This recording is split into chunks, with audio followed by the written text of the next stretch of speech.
Ibu Siti Nurbaya Bakar, Menteri LHK, Urusan Industri Hijau, Kehutanan Sosial, Carbon Trading, Bakaran Hutan berada di wilayah Bu Siti. Wait. Carbon Trading. Do you know what carbon trading is? Belum. Nggak tahu, tapi nggak tahu itu apaan, belum pernah. Presiden Jokowi mulai melirik potensi perdagangan karbon. Saat pelantikan kabinet, ia bahkan memberi instruksi khusus kepada Menteri Lingkungan Hidup dan Kehutanan, Siti Nurbaya Bakar. Perdagangan karbon adalah kompensasi yang diberikan oleh negara maju yang industrinya menghasilkan karbon dioksida yang berdampak merusak lingkungan. Kompensasi diberikan kepada negara yang hutannya menyerap karbon. Diam-diam, sebagai negara tropis, Indonesia memiliki kawasan konservasi hutan karbon terbesar di dunia. Dan proyek ini dinamai Katingan Mentaya Project. Asosiasi Pengusaha Hutan Indonesia memperkirakan hutan kita ini mampu menyerap 5,5 gigaton karbon dioksida. Hampir 10% kredit karbon dunia berasal dari Indonesia. Dengan luas hutan 36,5 juta hektar, jika dijual di pasar karbon, angkanya mencapai 1.400 hingga 1.600 triliun rupiah. Uang yang luar biasa menggiurkan, bukan?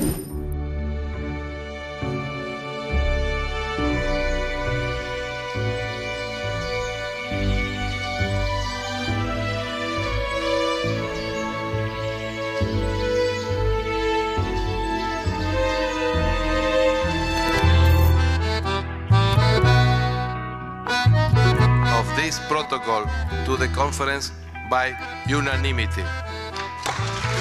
Semua berawal dari protokol Kyoto 1997. Hak mencemari udara yang dulunya diberi cuma-cuma, kini bersifat eksklusif dan terbatas.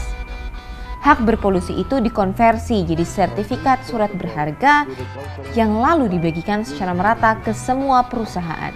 Tapi aturan ini memberi peluang perusahaan membuang emisi melebihi batas regulasi. Misalnya, ada dua pabrik A dan pabrik B. Keduanya mendapat jatah emisi yang sama. Namun, pabrik A sukses mereduksi emisi dengan teknologi yang ramah lingkungan. Di sisi lain, pabrik B harus menambah jatah emisi karena bertambahnya beban produksi. Tindakan kelewat batas pabrik B ini dinamakan offset. Karena offset, maka pabrik B wajib menambah sertifikat berpolusi. Solusinya, dengan membelinya dari pabrik A yang tak memakai jatahnya. Sistem jual beli antar pabrik ini dikenal dengan sistem cap and trade. Namun, ada jalan keluar lain bagi pabrik B, yaitu sebuah sistem yang disebut dengan Clean Development Mechanism. Metode ini dilakukan dengan membuat proyek ramah lingkungan di negara berkembang. Misalnya, membangun pembangkit listrik tenaga angin di India atau tenaga surya di Tiongkok. Hasil dari beragam jenis bantuan ini akan diganjar sertifikat yang bisa dipakai untuk menambal offset. Selain CDM, ada skema lain yakni REDD+. Skema REDD+ membuat korporasi menginvestasikan dana yang dipakai untuk mencegah kerusakan hutan di negara penghasil karbon. Sama seperti CDM, perusahaan yang sukses menjaga hutan akan diberi tambahan jatah atau kredit karbon bagi industri mereka. Sebagai negara tropis, diam-diam ternyata Indonesia memiliki kawasan konservasi REDD+ terbesar di dunia. Dan proyek ini dinamakan Katingan Mentaya Project. The Katingan Project aims to protect biodiversity. Katingan Mentaya Project adalah proyek restorasi ekologi jual beli karbon terbesar di dunia. Luasnya sama dengan 2 kali negara Singapura. Mereka hanya memastikan hutan dikelola tetap asri tak tersentuh kerakusan manusia. Bisnis jual beli karbon ini diminati perusahaan bonafit dunia yang hendak mencuci dosa. Shell misalnya. Perusahaan minyak dan gas asal Belanda ini memiliki kampanye setiap 1 sen dari harga bensin yang pelanggannya beli di Eropa akan mereka donasikan untuk program Katingan Project. Selain itu, ada juga perusahaan otomotif seperti Volkswagen dan lembaga perbankan BNP Paribas yang menjadi klien bisnis PT RMU. Huge forest fires are burning across Indonesia's rainforests, with toxic smog shutting hundreds of schools in Southeast Asia. Siklus kebakaran hutan kembali terjadi di Indonesia. Sialnya, kebakaran hutan juga merembet ke area konservasi Katingan Mentaya Project. Kami mengolah data titik hotspot kebakaran hutan yang terjadi di Indonesia sejak Januari lalu. Kami juga mengunduh puluhan foto citra satelit dalam kurun waktu 6 bulan terakhir. Lalu data itu kami overlay dengan peta area konservasi yang kami dapat. Hasilnya, beberapa titik hotspot terdeteksi ada di dalam kawasan hutan karbon. Total luas lahan terbakar berkisar 1.900 hektar. Narasi dan Tempo mengunjungi lokasi kebakaran secara langsung. Sisa-sisa bekas kebakaran masih bisa terlihat saat kami menyusuri kanal di bagian selatan. Numpang aja sampai nangis, takutan kebakar apa gitu. Sudah selang aku bilang. Kalau enggak kita api tambah ke sini terus. Nekat. Sekitar melewati 1 kilo itu panas, pokoknya malam itu udah nekat aja pokoknya. Di kawasan barat, api merembet hingga area hutan. Ini adalah perwakilan dari Permian Global, marketing penjualan karbon PT RMU di Eropa. Were you guys aware of the fire disaster in Katingan project in Central Kalimantan?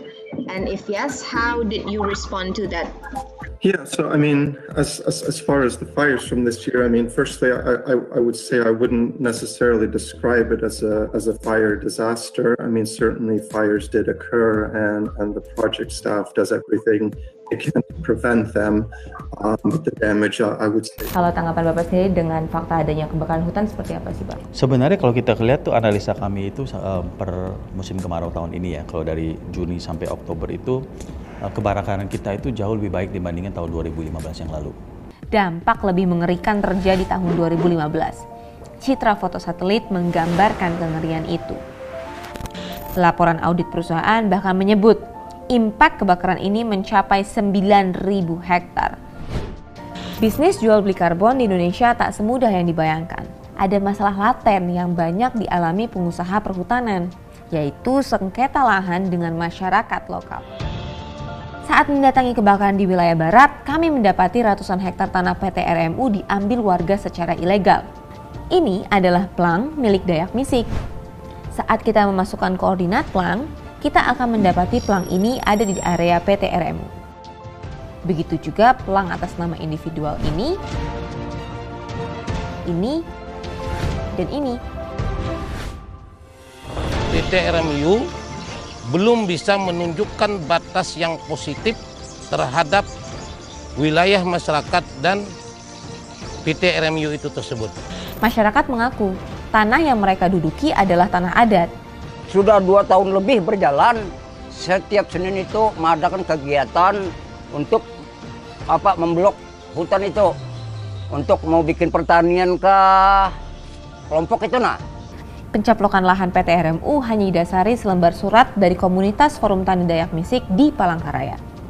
Ya, kami itu kan kemarin dari Palangka dikasih SK untuk Dayak Misik. Ini kekuatan kami yang mempertahankan kekuasaan di atas, gitu nah. Pak, another issue yang kita lihat waktu di sana adalah isu pencaplokan lahan. Nah, how do you see this? Apakah itu termasuk salah satu dampak dari sosialisasi yang belum clear enough? Kami melihat ini juga baru mulai kelihatan ya. Jadi baru tahun 2019 ini sih semua yang tadi dibicarakan oleh Sen itu terjadi. Bagi saya ya nggak apa-apa ya ini terjadi. Cuman kan ini kan begini. Masyarakat bisa klaim lahan itu harus ada verifikasi proses juga kan. Jadi nanti kita melecek dengan aparat desa dan bahkan lihat teman-temannya kan. Kan nggak bisa saya naik-naik bilang oh lahan saya. Seperti itu. Jadi proses ini sendiri menjadi proses yang sangat kolaboratif dan transparan. Nggak bisa saya merta-merta, oh saya klaim terus besok. Karena kenyataannya ada sebab, ada akibat ya. Jadi kalau maunya kami itu PT RMU itu mungkin masyarakat ada yang merasa oke lah nggak apa-apa lah saya klaim terus nanti dibeli. Justru kami secara transparan menyatakan RMU tidak akan membeli lahan, titik. Selain itu, ada masalah lain yang didapati oleh PT RMU. Di sisi timur, area konservasi berbatasan langsung dengan perkebunan sawit milik PT Persada Era Agro Kencana atau disebut PT PIAK. Aktivitas PT PIAK ini, perkebunan itu biasanya dia akan membuat jaringan-jaringan kanal. Tujuannya adalah untuk menguras air yang berada di wilayah itu. Kanal-kanal ini kan tadi dia akan menyebabkan gambut di wilayah itu menjadi kering. Sehingga ketika musim kemarau panjang seperti tahun 2015-2019 ini, kebakaran kan terjadi. Hampir lebih dari 7.000 hektar hutan yang terbakar pada tahun 2015 berawal dari api yang merambat dari area sawit milik PT PIAK. Yang jadi pertanyaan adalah, Bagaimana mungkin PT PEAK bisa mendapatkan izin dari KLHK? Sejak tahun 2008, izin restorasi ekosistem yang diajukan oleh Darsono tak kunjung disetujui oleh pemerintah. The land from the government. It's not being granted. Why? The Minister of Forestry have to sign this concession rights. Sampai kemudian, video Harrison Ford yang memarahi Menteri Kehutanan Zulkifli Hasan viral di media sosial. Bulan September 2013, ia datang ke Indonesia untuk syuting film dokumenter berjudul Years of Living in Dangerously. Ia pun mempertanyakan hal ini pada Zulkifli. One project to preserve a peatland forest has been seeking approval for many years. The last step in the process is your signature, sir. Sebulan setelah kedatangan Ford, secara kilat izin PT RMU langsung disetujui oleh Zulkifli. Tapi kejanggalan lain muncul. Izin restorasi lahan gambut yang semula diajukan 200.000 hektar dipapas separuhnya. Selidik demi selidik, sebagian area diminta PT RMU sudah diberikan untuk dijadikan lahan sawit. Sejak pertengahan tahun 2012, KLHK sudah membuka pintu bagi PT PEAK mendapat izin di kawasan itu. Desember 2013, Zulkifli Hasan juga menandatangani izin pelepasan hutan kepada PT PEAK. Kami mencoba menghubungi petinggi PT PEAK, Kevin Woosman. Ia tak merespon dan hanya membaca pesan kami. Jadi pertanyaan saya adalah kenapa bisa ada PT PEAK di sana, di sebelahnya area konservasi hutan ini, Pak? Kalau prosesnya sudah dipenuhi dengan baik, ya, kami KLHK akan melepaskan areal itu perizinan kecuali kalau itu ilegal. Laporan Mighty Earth menyebut hasil sawit PT PEAK dikonsumsi perusahaan multinasional. Sebut saja Unilever, Kraft, Nestle, dan Pepsi.